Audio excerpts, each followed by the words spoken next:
Thank you.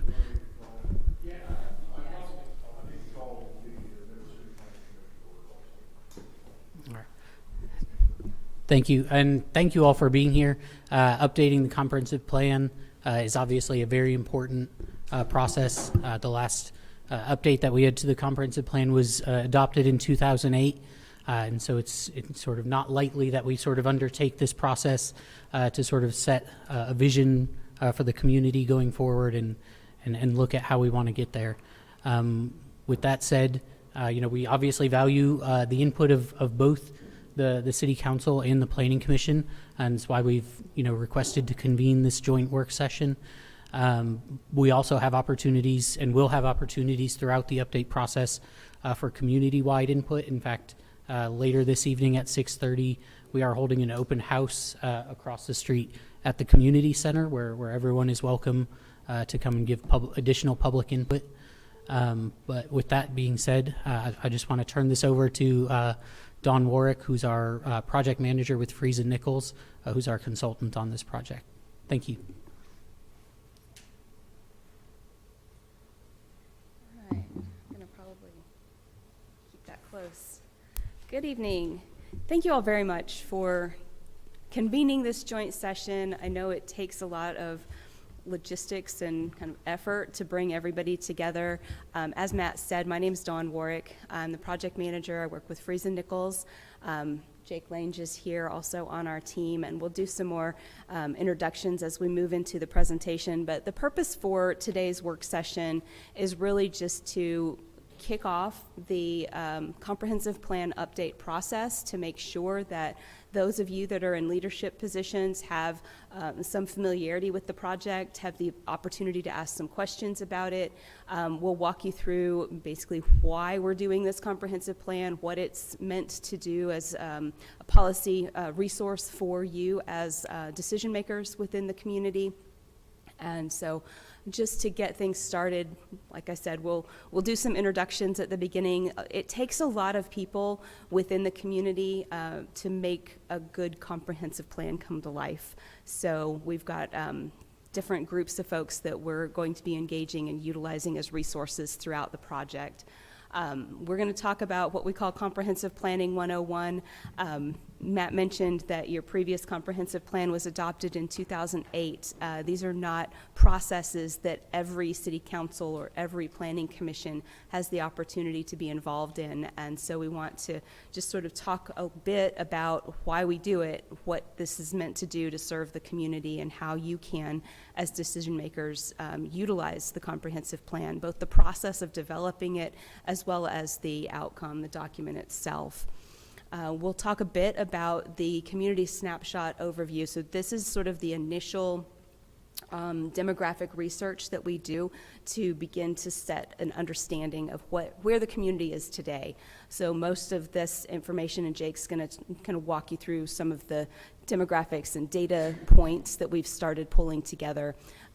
That's a foundation for us to understand the community. It's not the be-all, end-all, but it helps us to get sort of our footing in being able to move forward. Excuse me. We will do a SWOT analysis. You've probably been involved in SWOT analyses in the past, even if they weren't called that, but basically we're going to talk about strengths, weaknesses, opportunities, and threats to the comprehensive plan, to the community, and we'll walk through basically a series of questions that we'll ask your input on for that. That SWOT analysis is an exercise that we'll do on a different platform, so we'll ask you guys to use your phones to log into a website. There's a QR code on the screen or a URL for you to get to that site. You don't have to do it now. We're going to put that up and give you more opportunities to access that, but that's called Mentimeter, and it's really just kind of a crowdsourcing opportunity. So we'll ask a question, everybody will provide their input using their phone, and we'll be able to see everyone's input in real time and be able to kind of talk about what your thoughts are relative to those questions. So that's just a heads up. When we get to that point in the meeting, we'll of course have more information and give you the same access to those to that tool. We're trying to time things out so that that happens like on the heels of your dinner break, so that we'll break and then we'll jump back in and work through that SWOT analysis exercise. We'll also talk, of course, about the project timeline and what to expect as far as next steps, what's coming up within the planning process. So getting started, I introduced myself. My name is Dawn Warwick. I'm project manager, and just to give you all some background, I have been in planning for almost 30 years. Most of that time, I was a public sector planner. So I worked for almost 10 years for the city of Fayetteville, Arkansas, then took an assistant director position in Louisville Metro Government in Louisville, Kentucky, and was there for 7 years. Overseeing kind of all of the different facets of the day-to-day, from long-range planning, historic preservation, current planning, support for planning commissions and board of adjustment and city council and that type of thing. And following that, I came to the city of Tulsa, and I was the planning director for the city of Tulsa for 7 years before joining Freese and Nichols. And I've been with the company for about 6 years now.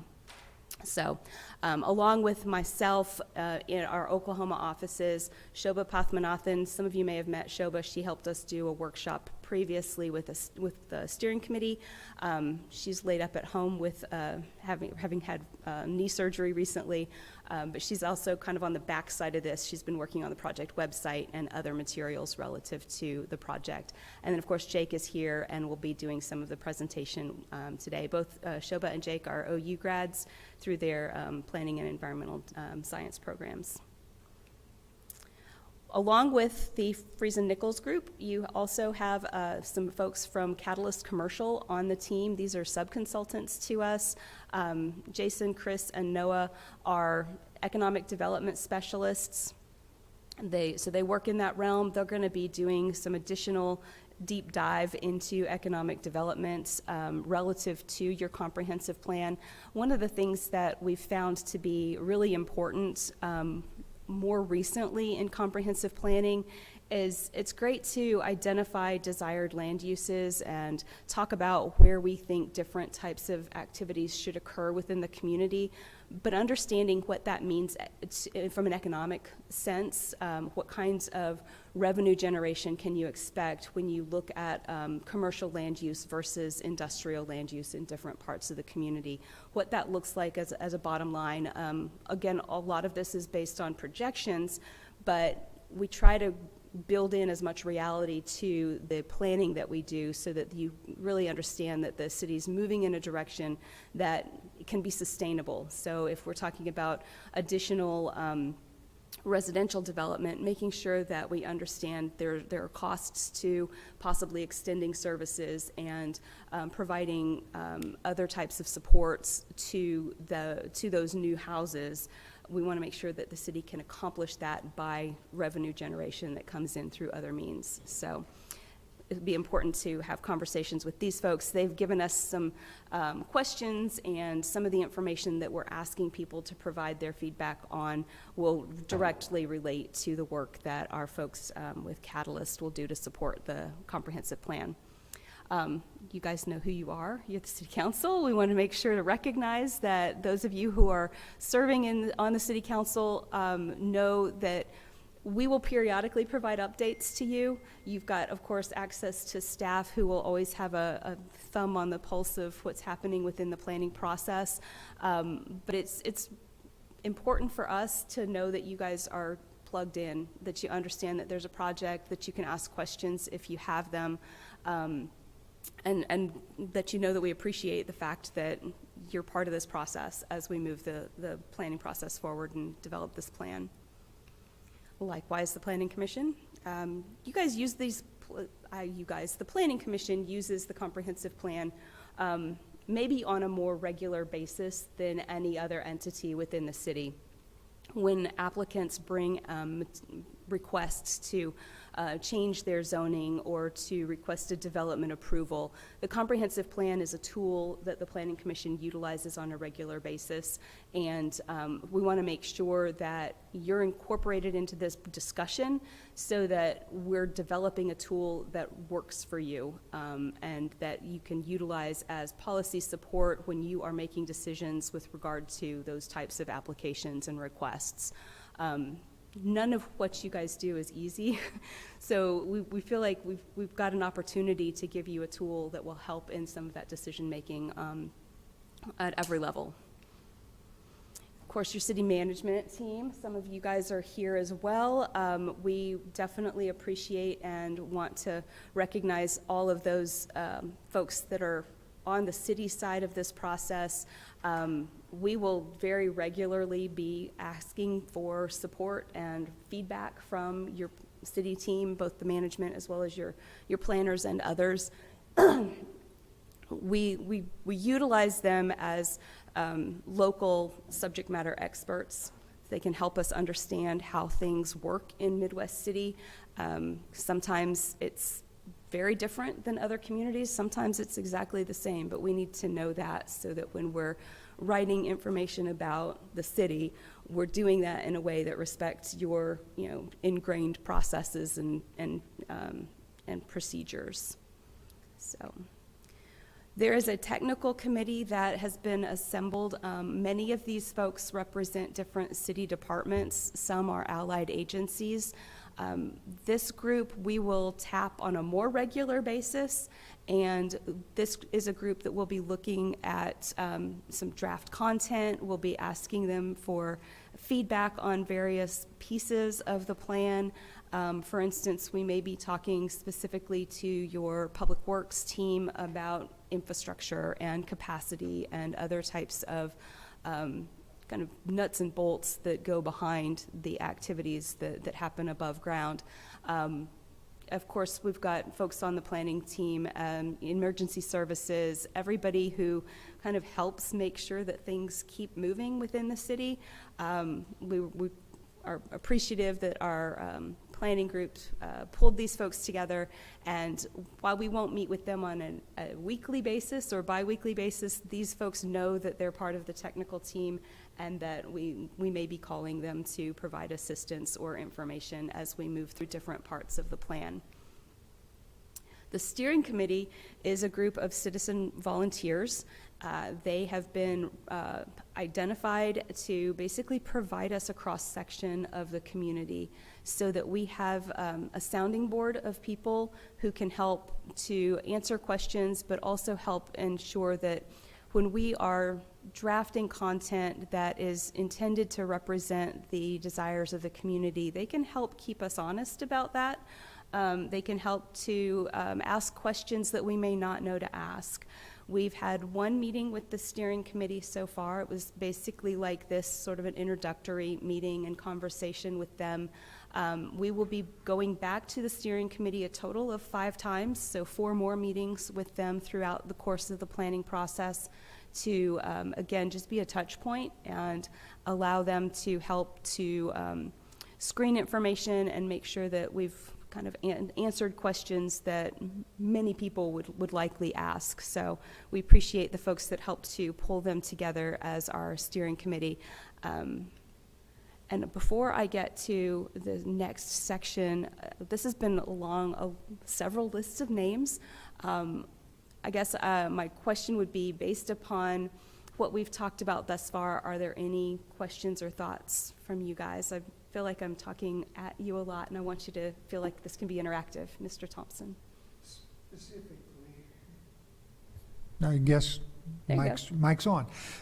Specifically, I'm interested in having a guidebook or some kind of a tool so that if we agree to build a 350-unit apartment complex in Midwest City, how much is it going to cost us in increased city services and ancillary costs? Mm-hmm. And how much is it going to bring in anticipated sales tax revenue from new residents? Can you provide such a metric through this process? We will get close. I won't say we'll get down to that specific level of detail, but when we talk about, for instance, the future land use map, which will be a core element of the comprehensive plan, will identify general land use categories throughout the city. So it may say moderate density residential is appropriate in this percentage of the city, and it may be that there's 20% of the land area within the city that is identified for that land use. We're going to be looking at probably available vacant property within that area, and we'll be coordinating with the Catalyst commercial team to understand what the costs and benefits are to that type of development in that location. So yes, to some degree we'll get to that, but I don't know if it'll get as specific as a 350 unit apartment development. The closer the better. Yes, sir. Understood. I have a couple of questions. Yes. So for starters, looking at the statistics that you provided, we have a fairly close to 50-50 split between owner-occupied housing and rental housing in Midwest City.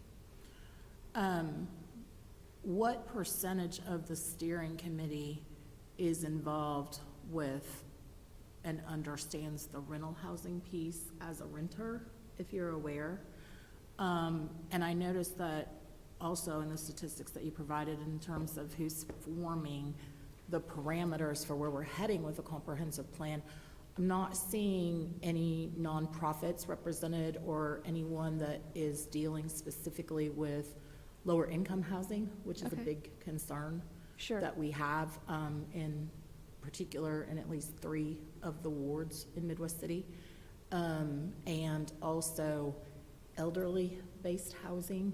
Okay. You know, we have limited specialized elderly-based housing, and I know that there's been a discussion had previously about the desire to have more options, including like a dedicated over 55 housing development in Midwest City that was what I will call well-apportioned type of thing, because there is a lot of folks in Midwest City that fall, even from the statistics you provided us, in that over 55 category, or are vastly quickly approaching that 55 and over category, that have expressed interest in that. So a couple of different dimensions going on that I'm concerned about the viewpoints being expressed or being able to be expressed based upon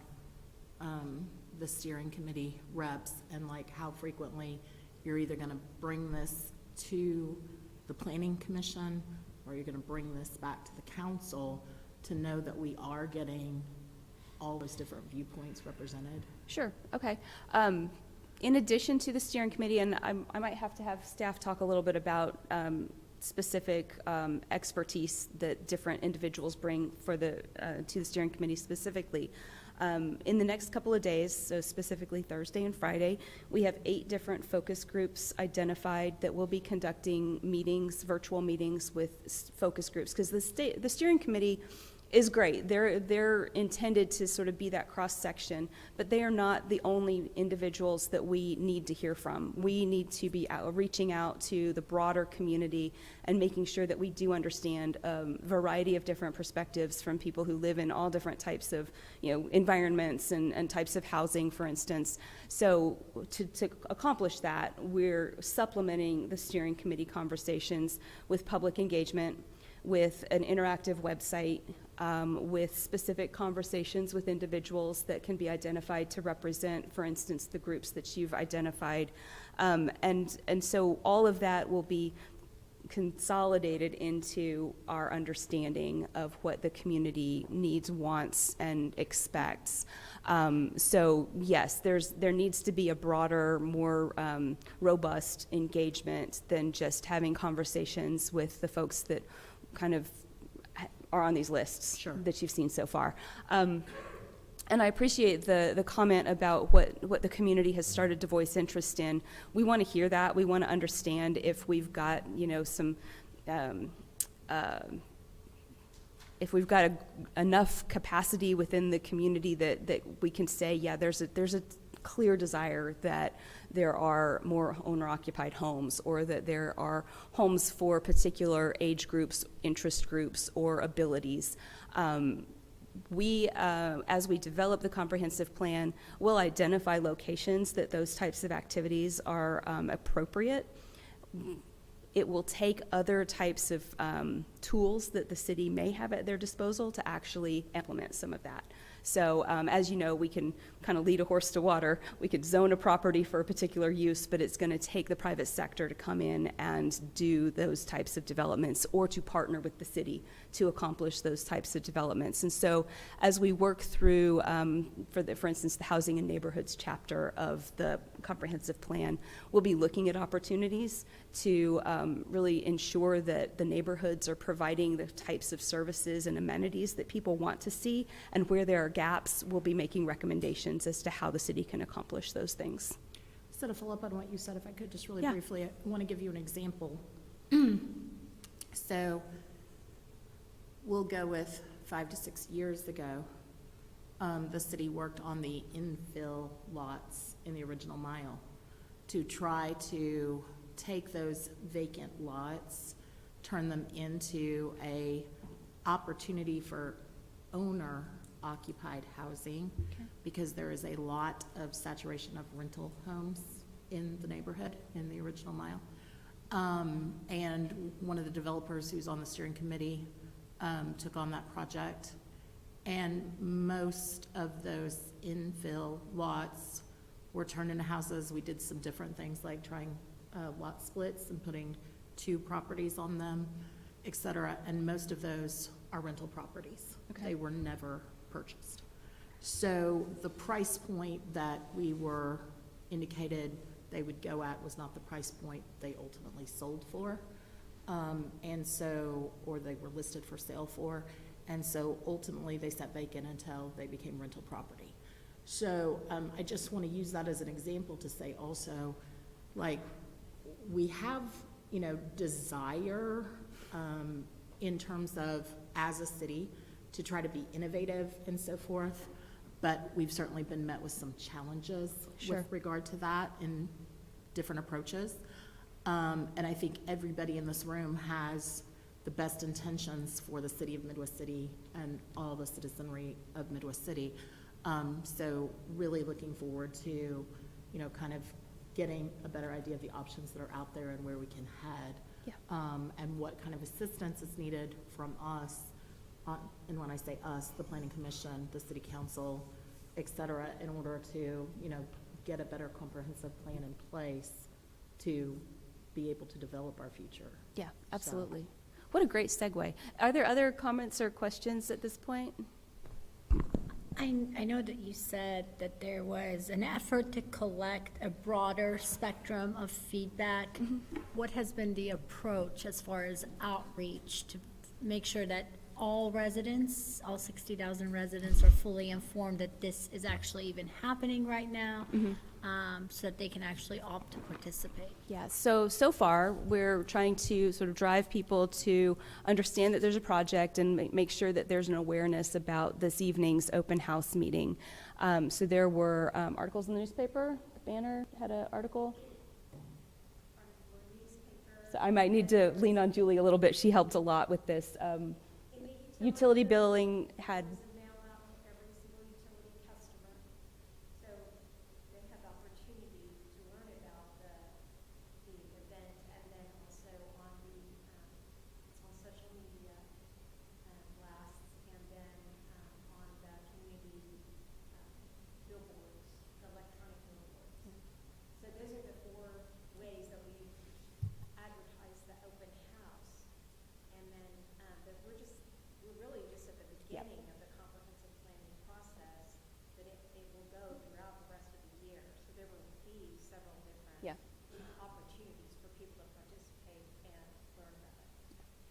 So we'll do our best to ensure that we use a variety of different outreach tools. We know not everybody is going to plug into social media, for instance, but we want to make sure that we're kind of covering our bases in that fashion. And when we get to the process and timeline pieces of information, that we can talk a little bit more about the next times that will be available for people to provide input, and we'll have some additional community events. Yeah. Okay. Great. That's a great segue. I think most of you understand, and I'm just going to reiterate things that you may have already heard, but the comprehensive plan is a policy document. It's a tool that really gives the city the opportunity to think big, dream about what Midwest City should and could look like in 20 years from now, because most of us know if you don't sort of plan where you're headed, you're probably not going to get there. So it's important to just ensure that there's some end goal in mind as to what the community wants to look like, some aspiration. Oftentimes it is a stretch goal. It may or may not be fully realized, but you've got to think about how you can accomplish big things, and you sort of sometimes need to start really early to accomplish big things. Oftentimes it takes years, if not decades, to align funding and other resources to reach particular outcomes. So this is a way to do that. And while it is a document that's very, I guess, heavily used by the Planning Commission, it should be a document that the City Council, the Planning Commission, and all of your department heads and leadership within the city are using, because that helps everyone to continue to kind of push in the same direction. Which is important, because these plans are intended to span political terms or, even staff terms in office. You want to make sure that you've got something that kind of carries forward, even though there may be some changes in different positions moving forward. So a comp plan is what we want to understand from the community. It's a vision that is forward-thinking, and it is something that will be the guidance for other changes and programs that the city may choose to implement. The comprehensive plan is not your zoning ordinance. It's not the same thing as your zoning map. But it is meant to inform that. So it's a tool that sort of sits behind the zoning process and your land development regulations. It needs to be something that's regularly utilized. It used to be that a plan was absolutely required, and it still is by state law. You have to have a comprehensive plan if you're going to implement zoning and subdivision regulations, particularly zoning. But it's really intended to do more than just check the box. Yes, we have a plan, we can do zoning. It's meant to be a tool to help guide that process.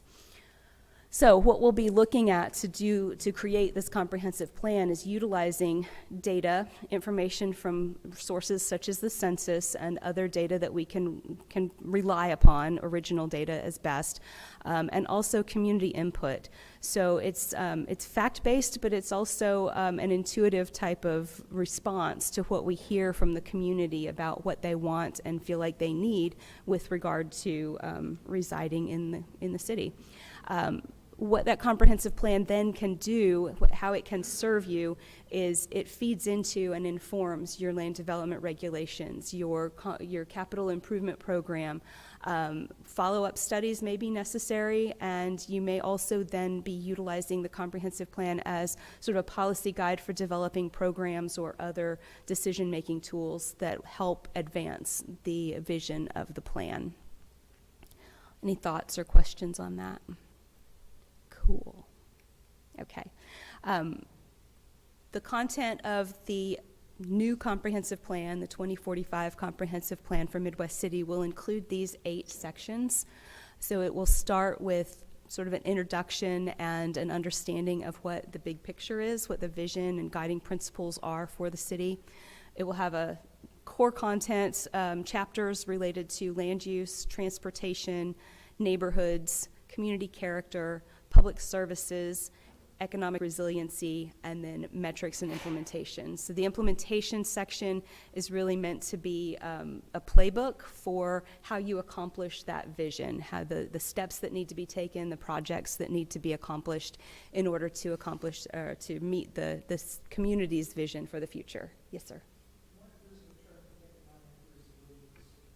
So resiliency is one of those newer terms that just keeps popping up in different places. It's trending in planning circles, so I apologize for throwing a trendy term out there. Economic resiliency is intended to be more than just show you what the demographics and the economics of certain decision-making might be, but to position the city to be resilient in their economic decisions. And by resilient, what we mean is that you may withstand impacts. They may be things like, a pandemic or some type of a business closing, and how the city can work through those types of issues and come out stronger on the backside of some type of impact like that. Some of the literature refers to those things as like shocks or stressors. So stressors could be something that, like homelessness. It's something that is present in most communities. It's not a one point in time incident. It's something that kind of builds and continues over time. And so it stresses the community in different ways. Your resources have to be allocated to deal with something like that, whereas a shock would be maybe a tornado.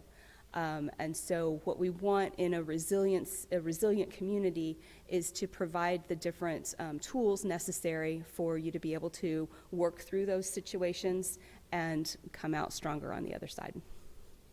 Yeah. Other thoughts about, I'm sorry? You brought up homelessness. Sure. Do you realize there's a movement in the state to keep cities like ours from dealing with homeless problems? I'm not sure I'm familiar with that. There's a bill that's coming in that is going to stop the only two municipalities that are going to that'll have homeless programs are Tulsa and Oklahoma City. There can't be any.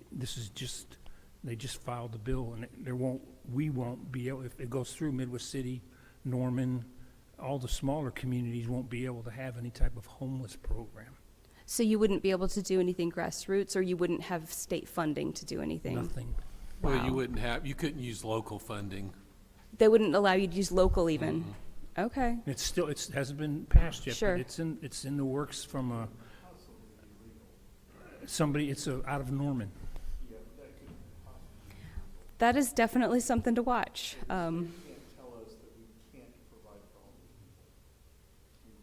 I understand that that's what somebody wants to do, but I'd be the first attorney to stand up and say that if we want to help homeless people, we're allowed to help homeless people. So I expect the guide for that is to try to funnel homeless people to larger cities where state funding can provide for shelters and things like that, but clearly a prohibition on smaller cities. Might be a stretch. I don't know, whenever you look at California and what California has done with regard to the length to which you can address issues presented by homeless individuals, and basically the asserted rights of the homeless individuals to press charges back across anybody making complaint against them. Again, lawyer to lawyer, there's a lot of vagueness there. So, and again, what Pat is discussing isn't law yet, but, it does present some. I appreciate, understand, it's like ethics class, okay? If you've got a client who's destitute and they've got no food on the table, are you allowed to help them, or are you not allowed to help them? You know the question type of thing, so. All right. 'Tis the silly season. We'll see how things progress. All right. Thanks for that. I mean, that's definitely going to impact a lot of folks if it, in fact, progresses and becomes what it's intended. Okay. Well, we're at a point where I want to give you I want Jake to give you some information about just our foundational demographics that we've started to pull together for the city, and I'm going to start with the population trends and population projections because we've got other projects that are in play that are also needing to align with what we're doing for the comprehensive plan. So anytime we develop a comprehensive plan for a community, we want to understand kind of what has happened historically in the population of the community. So numbers specifically, and you can see in the table under historic population trends, that just basically shows from 1950 to 2020, the decennial 10-year census numbers for Midwest City. There was a spike, and then you've plotted forward with pretty steady growth in every 10 years, as has been reflected in the census. We're also sort of using the 2022 5-year estimate from the American Community Survey. 2020 was a weird year for the census. I'm sure you all know with COVID, it was not necessarily the best year for reliable numbers. So projecting forward and utilizing smaller samples, the census always provides an annual 5-year kind of package, and that's what the 2022 number is. Beyond all of that, we will be developing population projections, utilizing historic trends, understanding what your current population is to the best of our knowledge and what that number looks like, and then what we anticipate to see as we move forward for the next 20 to 25 years, the planning horizon for your comprehensive plan. A couple of things that we are factoring into Midwest City's planning projection or population projections specifically, where our company is also working with the city on a wastewater master plan. We also know that there is a water master plan underway. We're coordinating with those planning groups so that their population projections are aligning with ours. And so we had conversations very early on. We gathered information like what you see on the screen. These are actual projects that are in your development review pipeline, or were at the time. This is probably a couple months old at this point, but this was pulled together by your planning staff so that we would have a good understanding of where growth is happening, what type of growth is happening, because this is really important specifically for your wastewater planning, where those utilities need to be to provide the capacity for the growth that you're anticipating, as well as the development that you're seeing immediately. So what that has resulted in is looking at, the water wastewater group is looking at the population of 2044 because they started their planning process in 2022 and they're looking at a 20-year horizon for their population projection. We're going to carry that forward one more year to 2045 so that we've got a 2045 comp plan projection. But we're going to utilize the annual average growth rate of 0.7% because that is what is anticipated. We probably have seen closer to 0.5% growth rate, but based on what is in your development pipeline and what we're trying to project for those water and wastewater systems, we feel like the 0.7% is an appropriate projection, annual average growth rate. It also coincidentally gets us to an ultimate capacity of just around just under 72,000 people in 2045, which, like I said, coincidentally was the total build-out number that was developed in your 2008 comprehensive plan. So we anticipate that full build-out, which means that all of the available property within the city will be occupied, could happen around 2045, and you would end up with a population of just shy of 72,000 people at that point in time. So matter of clarity. Yeah. So parcels that don't have existing homes on them right now, if those were to be built out, our maximum capacity is approximately 70,000. About 72,000 is what we are estimating. Based on your expertise, do you believe that, I understand that there would have to be a lot of updates for us to maximize that number even to a higher population. Would it be in the interest of this city to look at trying to increase population, or would that come at a loss to quality of life? I think that's a great point. I think there's a balancing act that you have to find when it comes to how many people you can really provide services and amenities for in a comfortable way versus, number of bodies, just total number of bodies. We feel like given existing trends and what we're seeing in the development pipeline, you're looking at that 72,000 number. I don't think that is going to represent a number that you couldn't exceed. I think with infill development, with increasing densities in some appropriate locations, you could probably exceed that 72,000. But that represents the ability to continue to grow out generally in the trends that you've seen. So a lot of that is, still maintaining some suburban neighborhoods, and not everything's going to be multifamily or high density. Gotcha. You brought up infill. What about ADUs? What do you think about ADUs? Well, I think in appropriate neighborhoods, they're fine, but I think that's something that's probably coming to us pretty within the next 5 or 10 years.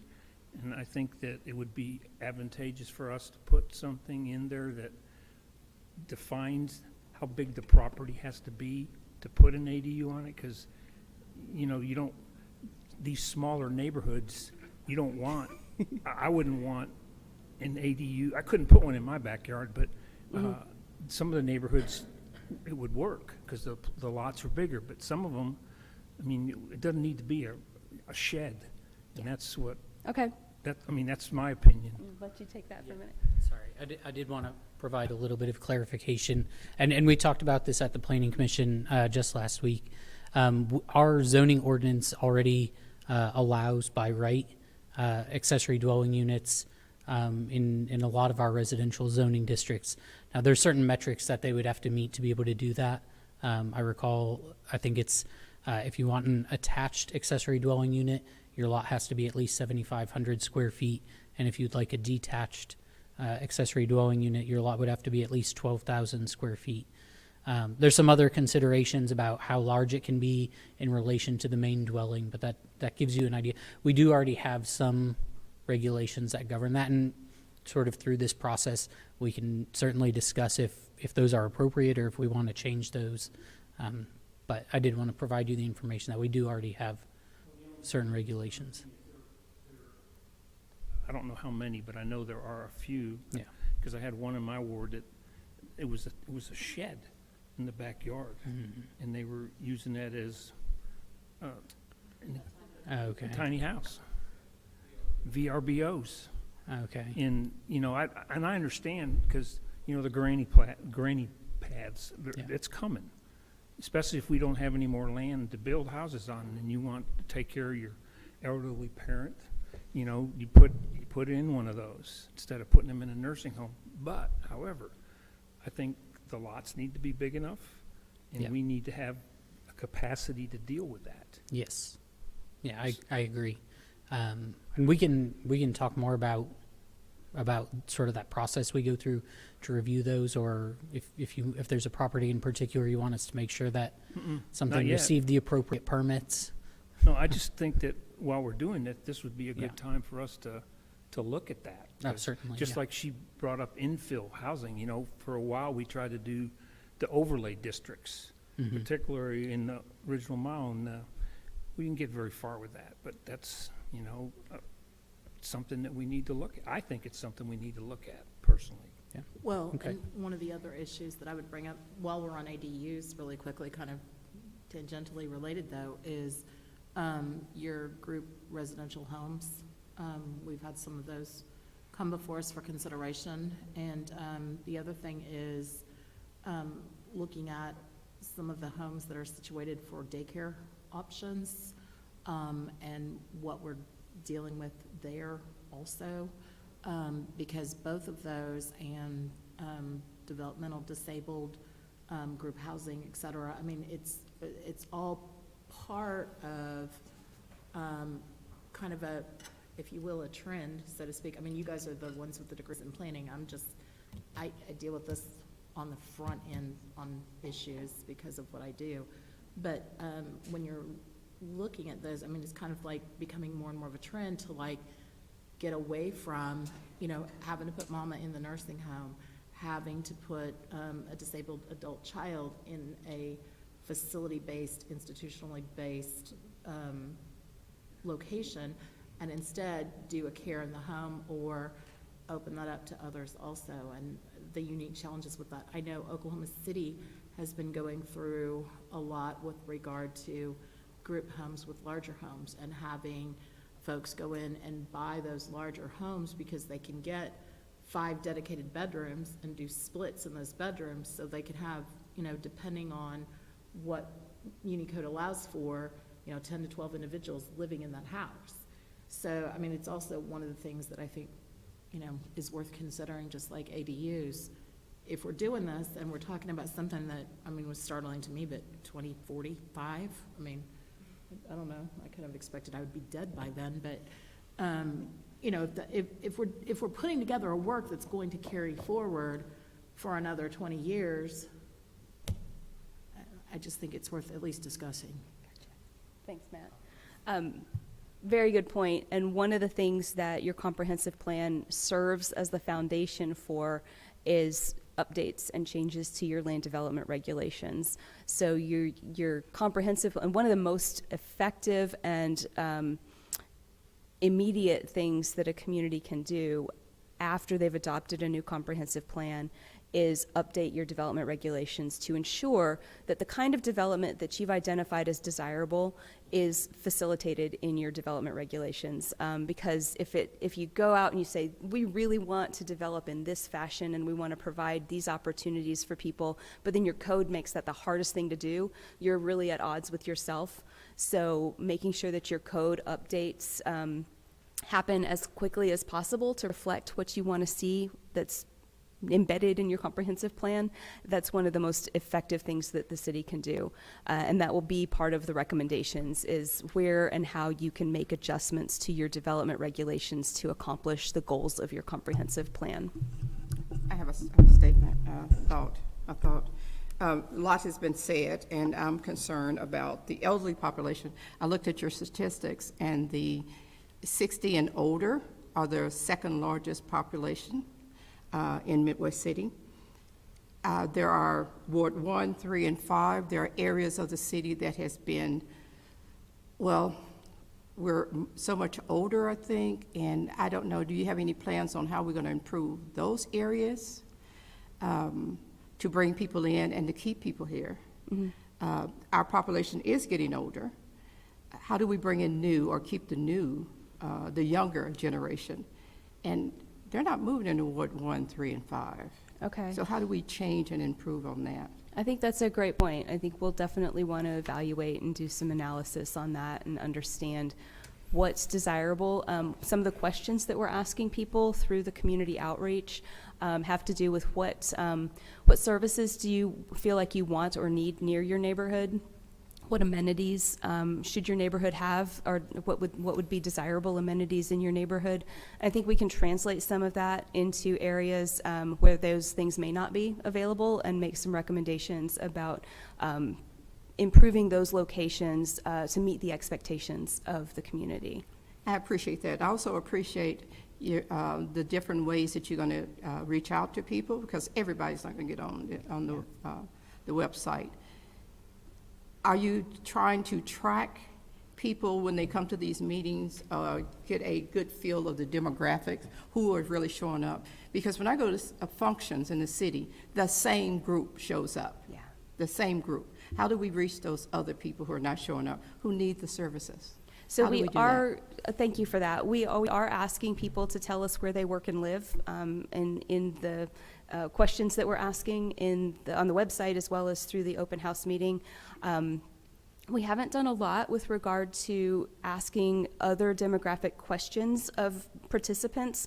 One of the things that we will rely on and utilize is the community survey that the city recently conducted. We didn't want to put another survey out and ask a lot of the same questions because we feel like that might be confusing to people and duplicative. So we will be utilizing feedback from that survey as well as to getting a good understanding of what people's expectations are. But we're trying to supplement that survey with other questions that are more, I guess, more geared towards the comprehensive plan. That survey, we'll review that survey on the 28th. Yeah, we can't have it until you guys do, so we haven't seen it yet, but we know the questions that were in I'm not it. gonna turn it loose until you guys see it. It sounds like a big job, and I'm grateful that we're doing this.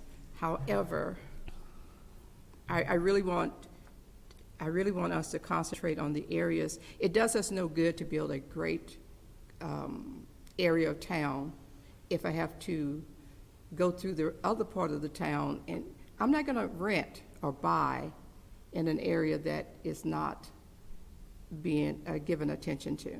Okay. And that's what I caution is, let's look at those areas in the city that we need to put some money into, or training or whatever, to bring it up. Yeah. Because So- I was in the military, and when we would go to a new location, we drive through the city. Are we attracting those people? No, they're going to Moore. They're going to Edmond. We need those dollars here, those big generals. Why are they going to Edmond when we're 7 minutes from the door? Right, right. So we need to look at beautifying, upgrading the city as a whole. So Okay. I know this is a big job. Well, I think that's fair, and I think one of the things that the comprehensive plan can do is to identify needs and opportunities within all parts of the community. What that does then is deliver to the council an opportunity to make some budgeting decisions about how to allocate resources. I also, to dovetail on what Rita said, you know, the other one that is one that I think is a resource that you've got represented, like in your technical committee and so forth, but is our own city employees. You know, I'm a firm believer in, if you're gonna drink the milk, you gotta feed the cow, okay? So why, old farm girl, by the way. So, you know, again, why are our employees not living in Midwest City? Because, I mean, if you want to talk about Tinkers right there, you know, and I know that, I mean, I have heard reasons as far as, you know, code staff, et cetera, being harassed when they go to the grocery store or something because of the job they do and et cetera. I mean, I understand there are reasons behind it, but overall, in terms of like, okay, that to the side, is it something about our housing? Is it something about our lack of public transit? Is it something, I mean, Yeah. is it a lack of amenities that are available? I mean, where, you know, where's the rub, essentially? And so, you know, new companies that we're bringing in, asking them about, you know, their employees and, you know, them wanting to live in Midwest City or not wanting to live in Midwest City and why that is. Yeah. We're going to try and have those types of conversations. It's important to get to the why behind a lot of these things. Along with those questions, there's something that hasn't been discussed, and it deters redevelopment or development on the north side of Midwest City, and the school district jurisdictions. We've got 4 jurisdictions within our community, and some of which deters redevelopment and development. That's something else that needs to be taken into consideration. Myself and mayors beyond me have tried to unlock that combination and have not been able to. We continue to work on that, but that's another thing that we need to address. Another thing that has come up time and time again is, and this is kind of a off-site, but building materials, the use of building materials. Several years ago, we passed an ordinance, and I understand why, to provide 80% masonry and I understand why.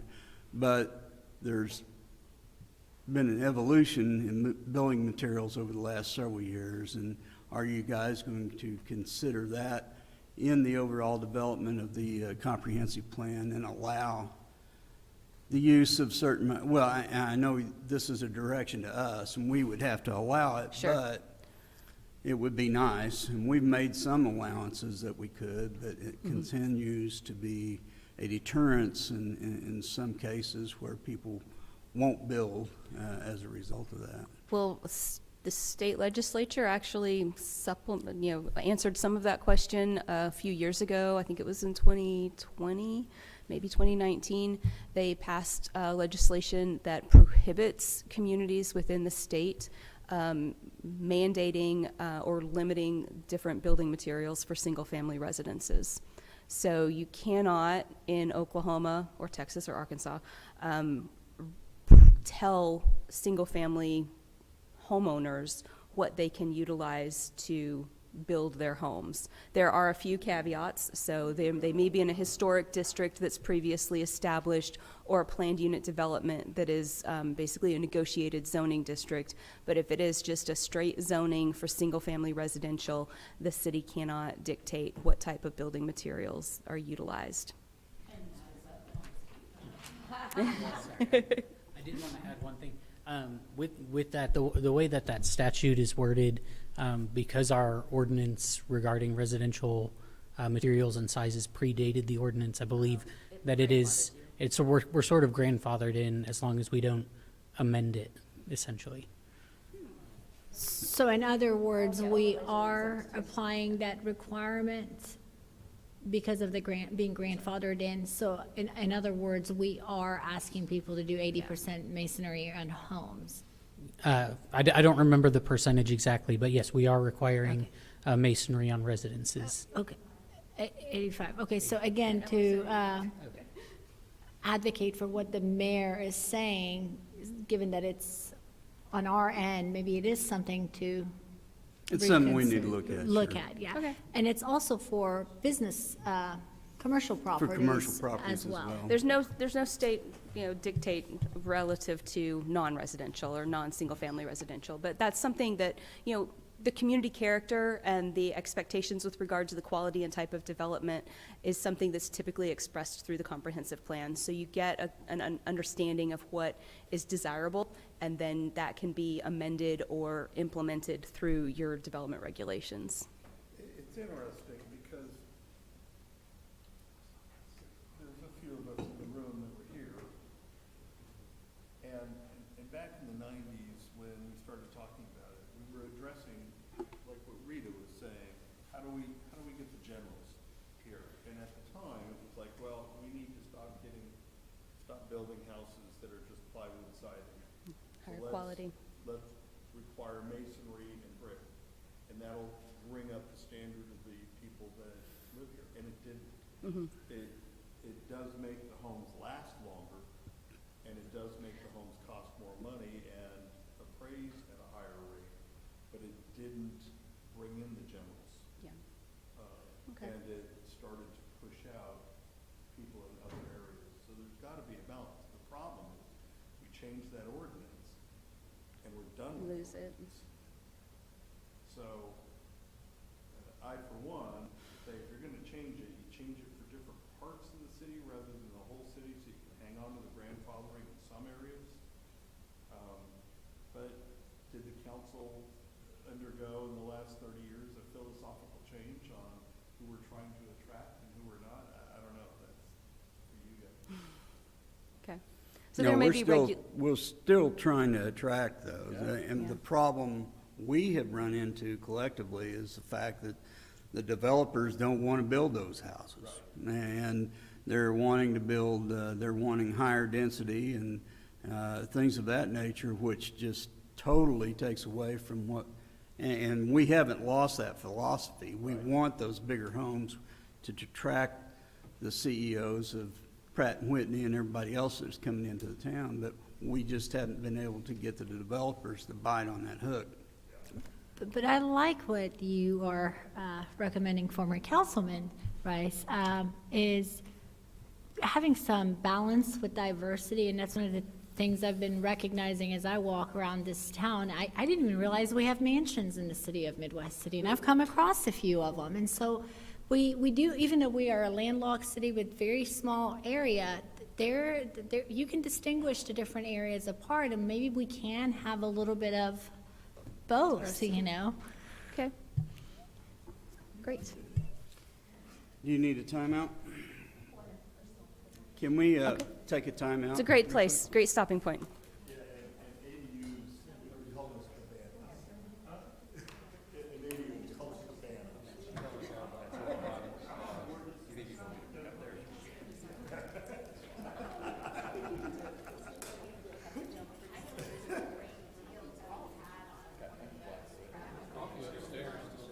There's no coffee upstairs. Go, there it is. It's made? I know, you have to make it. A donut, she said. Two since I've been on the council. I know, because they're 9 months apart exactly to the day. My son had a girl, and my daughter's like, well, if he's having a baby, I'm having a boy. I got three. I got three.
So I've got a couple of additional slides. I've skipped over some of the demographics. That's information that we put in your packets. I didn't want to spend a whole lot of time on that when there's more collaboration that I'd love to have from this group. So if everybody would go ahead and log in to this site on your phones, take a click of the QR code or log in with the URL. It will give you a blank screen that says waiting or something to that effect, because we'll have to turn on the presenter side of it. But y'all can get ready. I understand. If anybody's having trouble accessing that, please let us know. I'm going to give you the slide one more time before we start that part of the presentation. That is exactly what you should see. Do I press the thumbs up? You can. It's not going to. Yes. See what it does. Just. It's like, hey, thanks. Thanks for being here. Okay. Okay. So it should give you a screen that basically says Midwest City SWOT analysis and maybe a thumbs up icon, Yep. and that's cool. You should just hang out right there for a bit. But like I said, I'll give you this screen one more time before we start asking you some questions that you'll provide your input on your phone. Before that, I just wanted to give you guys an update or overview of the project timeline.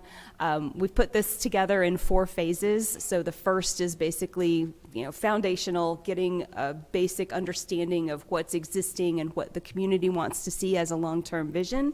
Then phase 2 is plan development. That's where we're actually going to be drafting all those chapters 1 through 8 that you saw in the list of content. Phase 3 will really be focusing on those metrics and implementation action plan. And then phase 4 is adoption. So phase 2 is where we're really going to hang out for the longest period of time as through this planning process. Community engagement, you'll see, runs throughout the entirety of the process. That project website that I'll also give you a link to that here in a minute. The project website is something that will be maintained throughout the course of the project. We'll be working with focus groups. I mentioned those. Primarily, that's the end of this week. We'll have 8 focus group conversations. We'll have 2 additional community activities after today's open house. One will be sort of mid-project, and that'll be a community workshop or activity that's going to be really focused on land use. So we will be working with staff to identify the right type of activity. Oftentimes we like to piggyback on community events, so it may be that it's close to, a 4th of July parade or something like that, that we could put a booth up and gather input from people when they're in an environment that they don't actually have to make an effort to come out to. They're going to be there anyway. The last of the 3 community engagement activities will be towards the end of the project, when we're able to sort of present what the recommendations are and get feedback to ensure that we're kind of closing the loop on that conversation with the community and telling them what their plan looks like moving forward. We have already, as I mentioned before, conducted 1 of the 5 steering committee meetings. We did conduct a city tour back in November with staff, and we'll be looking at those survey feedback and any other opportunities that we can to reach out to the community during the course of the project. So that's sort of all in the hopper, so to speak, as we move through this project. We anticipate having this ready for you before the end of the calendar year. So this is a fairly quick process. For a comprehensive plan, we're gonna try and deliver this thing to you guys in November so that you get a Christmas present out of it. Is this an update to our existing comprehensive plan or a creation of a whole new comprehensive? It's really an overhaul. So it's going to replace your existing comprehensive plan. And when you all do that, can you give us a report back as far as what we were able to, in a measurable way, accomplish and achieve from the previous comprehensive plan?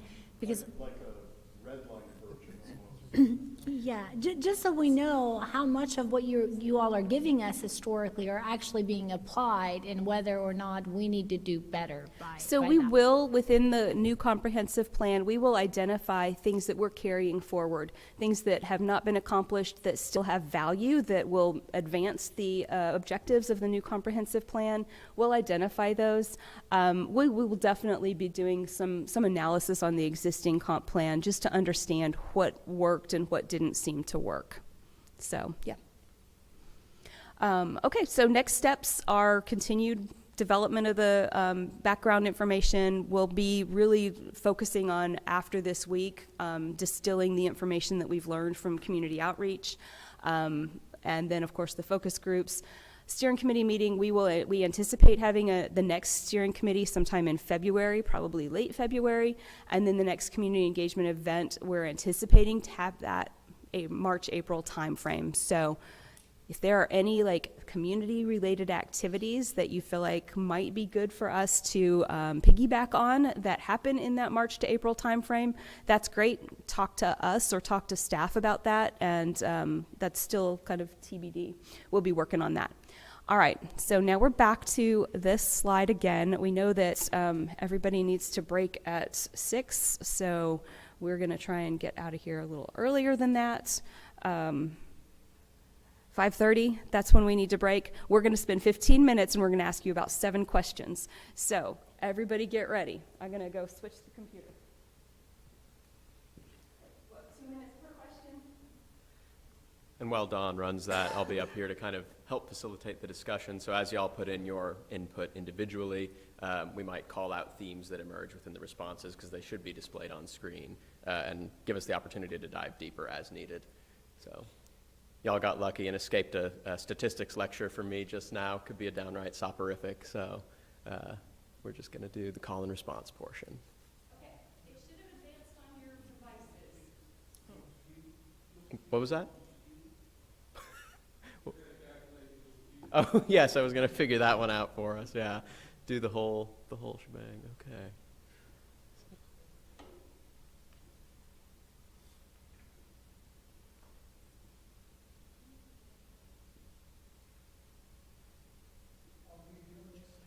Yeah, should be ready to go for you. Sorry. No sweat. No problem. Yeah. A lot of experience and expertise.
Anytime more than one person uses the same word, it'll make it bigger. So we're building a word cloud that just identifies a lot of different sentiments. Well, it looks like, yeah, communities showing up there. Particularly smaller community feel, so like there's a lot of connection. It doesn't have that big city kind of alienation, friendliness. People know each other, take care of each other. So emphasizing those social connections could be big for us. Yeah.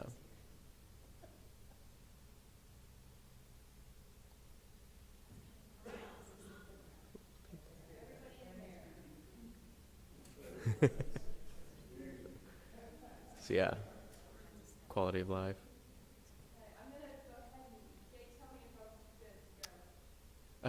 I see 14 responses, so that should be everybody, I believe. But yeah, looks like we'll want to emphasize a lot of those social connections and the things that bring people together. This could be a lot like what you just put in for the last response. Might be something totally different.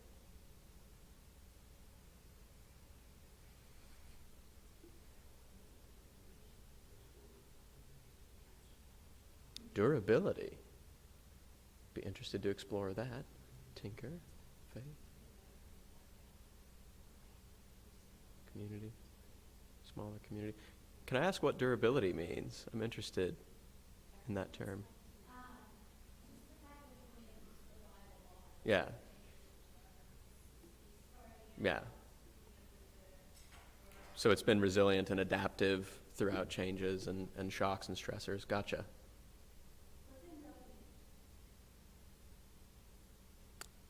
MW. Just Midwest. The city itself. Yeah.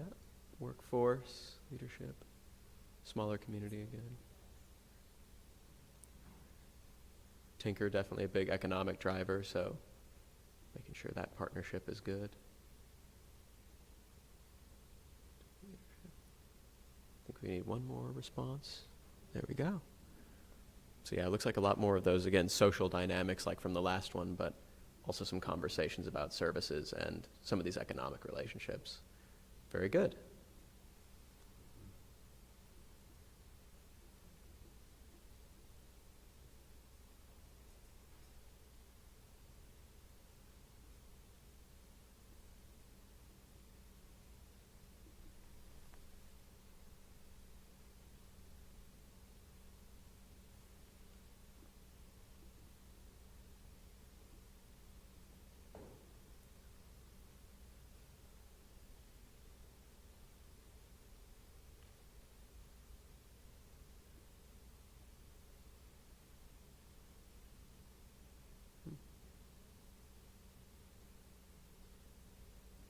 A lot of family here, so we definitely want it to be a family-friendly kind of community, not just focus on like attracting the young kids, college-age people, that kind of thing.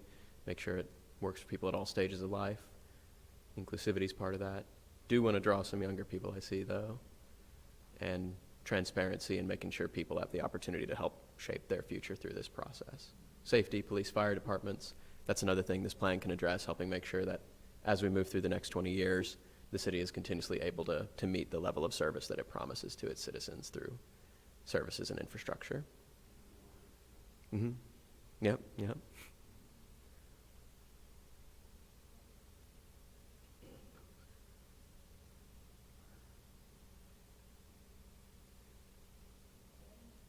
I think we have a couple more maybe, if we want to give them just another second.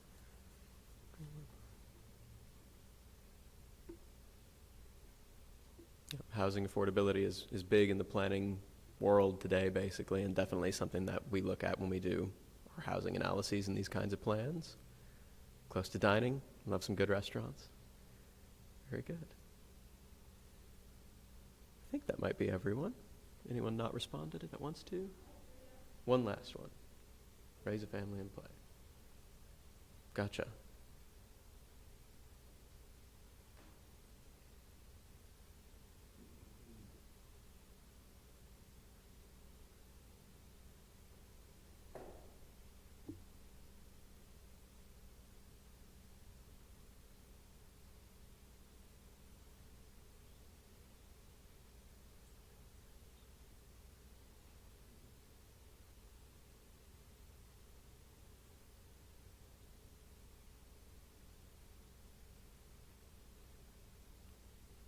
Interesting. Growth, shopping, and housing.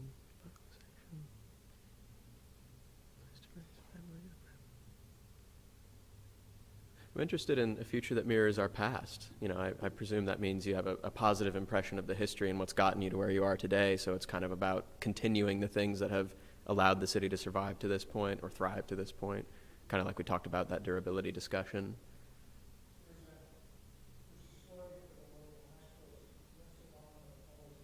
Mm.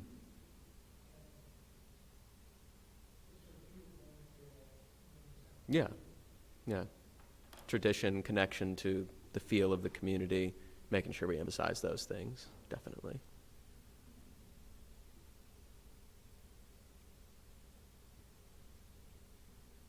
Safety, family friendliness coming up a lot as some themes. Best city with under 100,000 people in the USA. That's a good tagline for a future. I like that.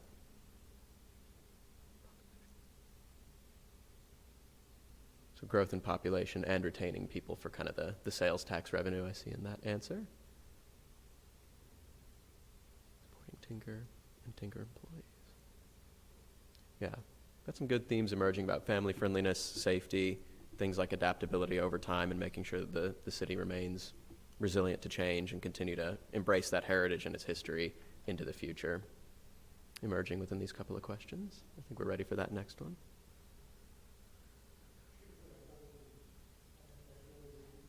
Is getting a Whole Foods in town?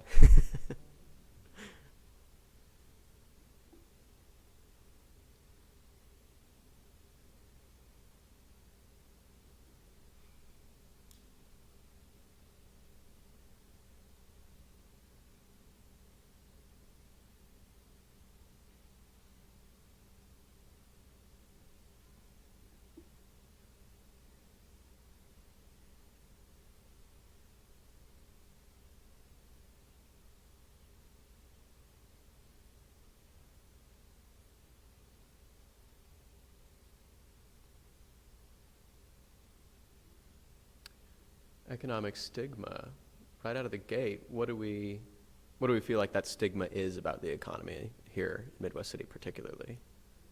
There is.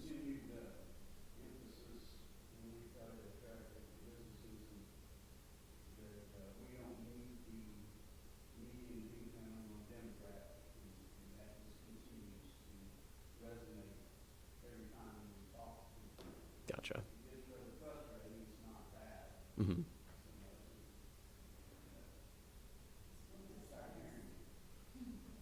It's an image problem. Mm-hmm. Hard to attract businesses because they perceive it as not being able to give them the cash flow they're looking for. And maybe Gotcha. that's something for you guys to also evaluate is how we could increase the household income ratios here, not through gentrification, but through uplifting the existing residents to have more economic power so they can invest in our community. Yeah, I think making sure that the city is primed to make investments in both economic development for bringing the right kinds of jobs into town that could lead to that outcome, as well as making investments in education or partnering with educational institutions to provide people the opportunity to increase their economic mobility. Those are some of the things that we can really start to address in this plan that are just very obvious, and there may be even other ways to start addressing that. And this city is unique in the fact that we have privileges going on for us. One, we have the Metro Tech, right? We have Rose State College, and also Tinker. So Yeah. somewhere we're not connecting some dots, maybe. Yeah. Mm.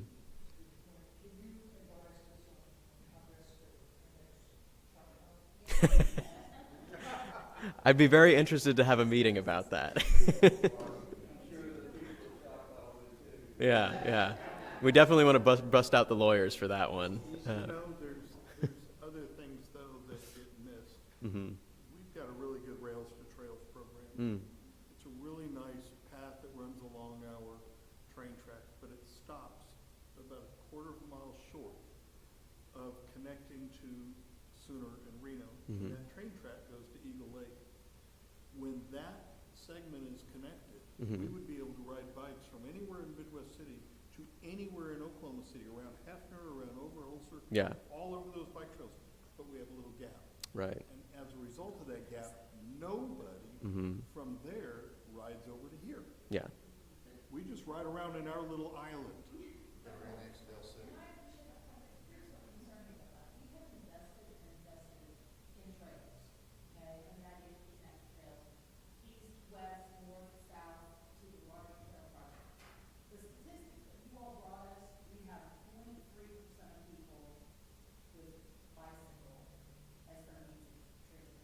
Mm-hmm.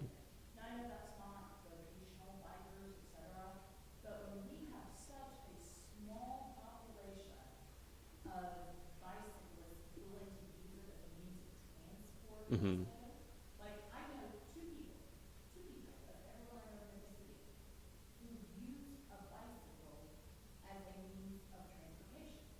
But we have to connect. Right now, we can go in a little circle, okay?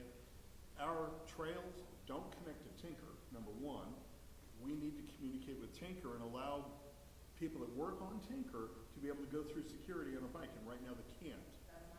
Okay, and then to connect to the entire rest of the county requires literally a quarter mile of section in Del City to finish their, and it's on Del City's map to do it, and I believe it's on ours to do it.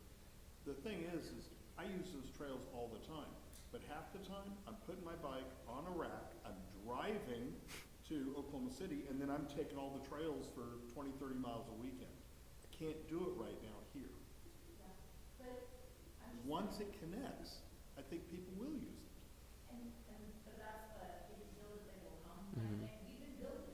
Yeah.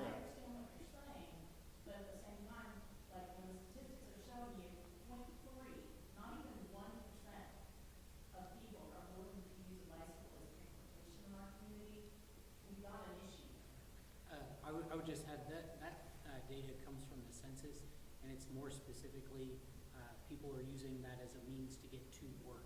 Right. So some people may be using it more for daily trips or for recreation.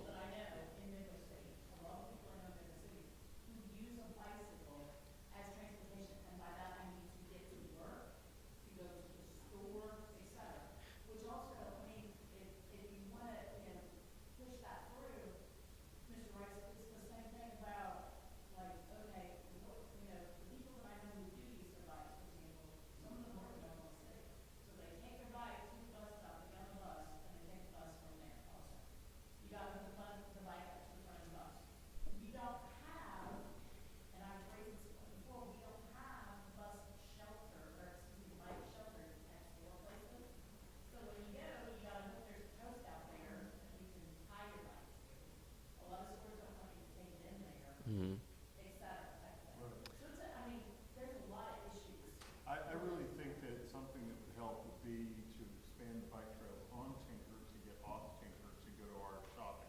So that people on Tinker could ride to our shopping center and do exactly what you're saying, tie up their bike, because right now there's not too many places to tie up their bike.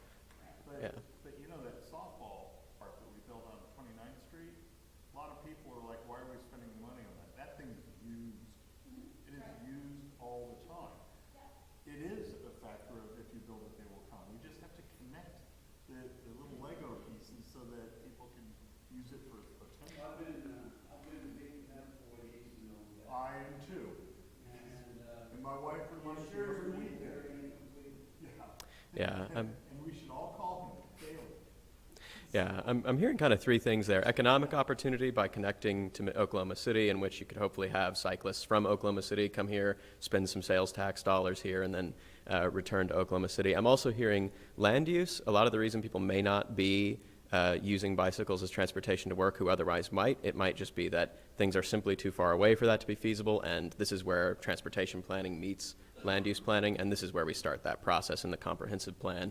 And in terms of something like bicycle facilities at businesses and places of employment, that is something that can be addressed through zoning and development regulations, like required parking. You can require bicycle parking. We've done that in a number of communities, so something that can be looked into within this planning process as well.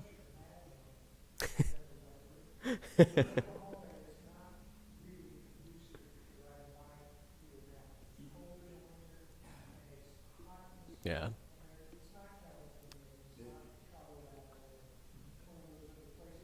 When it's cold, it's lonely out there. Mm-hmm. Mm-hmm. Well, we're starting to eat into your dinner time, so Yeah. I went ahead and put the next slide up. Did you say dinner? I think I can smell the pizza from here. How did you put a little heart on there? I saw somebody put a heart. Are people seeing this and reacting to it?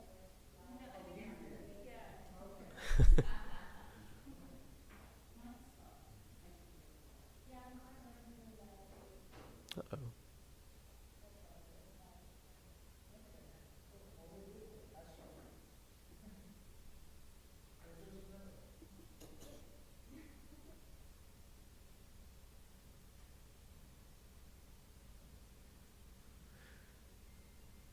Very good. Well, yeah, so far there's been a couple clear themes that have emerged. So this is really good insight for us to start working with and understand what these priorities really are, and as we continue the conversation with y'all and with stakeholders and with the broader community, this is the kind of information we'll use to understand what is the vision we want to establish for 20 years from now, what are the goals that sort of realize that vision, and what actions can the city take to, accomplish those goals.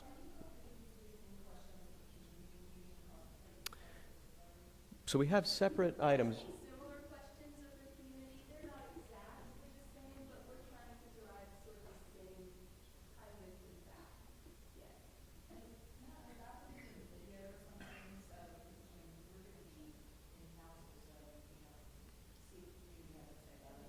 Sorry, what was your question? Sorry.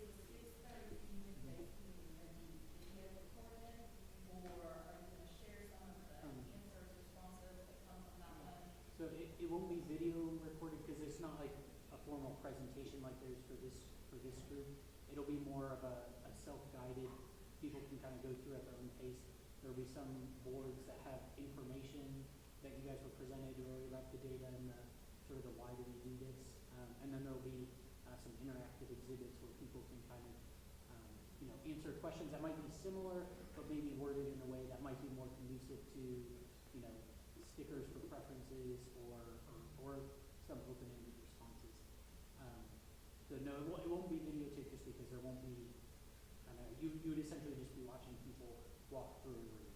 There will be a synopsis of all of the public engagement and the feedback that we get from each of those activities built into the plan. So that'll be a part of the narrative as we tell the story of the planning process, how we reached out to the public and what we learned from them. Thank you. Almost there.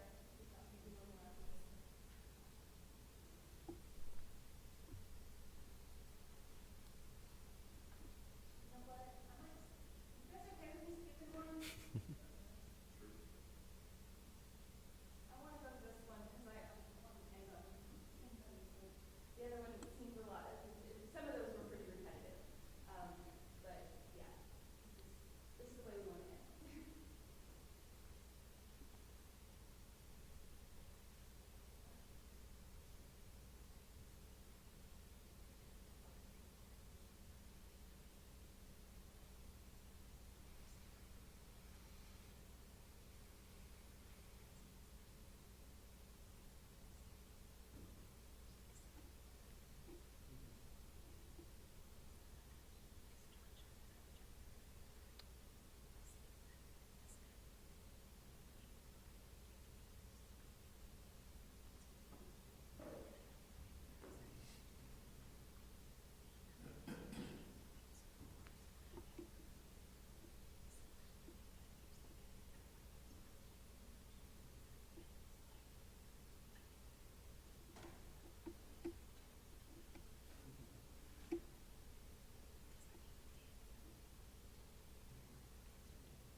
Yeah, I see that one that notes consistency to similar situations, and I think that's definitely a big thing that we hope this plan can provide for the city, is a document that can be referred to over the next 20 years when important discretionary decisions are made, and that provides a consistent baseline for making those decisions on things like rezonings, on things like important discretionary development applications and similar things, important capital improvements.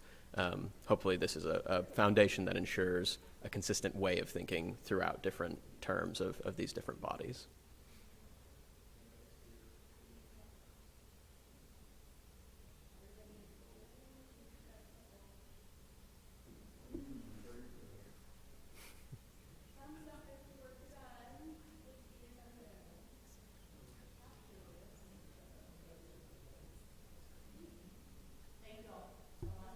Anything else you want to tell us? You guys can do this as we kind of close things out.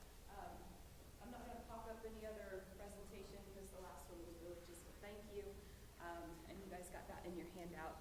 So this is how we're starting, and this is generally how we're going to plod through the next 11 months. But we look forward to bringing information to you and having this conversation continue as we meet with the community and start to gather feedback and build this plan. We appreciate all of your interest and all of the feedback that you've been able to provide so far. Check out the website when you have a chance. It will walk you through all of the input boards that we have over at the community center right now that are available for the public. So we want to, keep collecting information. Y'all are perfectly, welcome to continue to provide us feedback. You've got staff here that are direct conduits to us if you have questions or need to get in touch. So, all right. Thank you so much for your time. Sorry we went over a little bit. We appreciate it.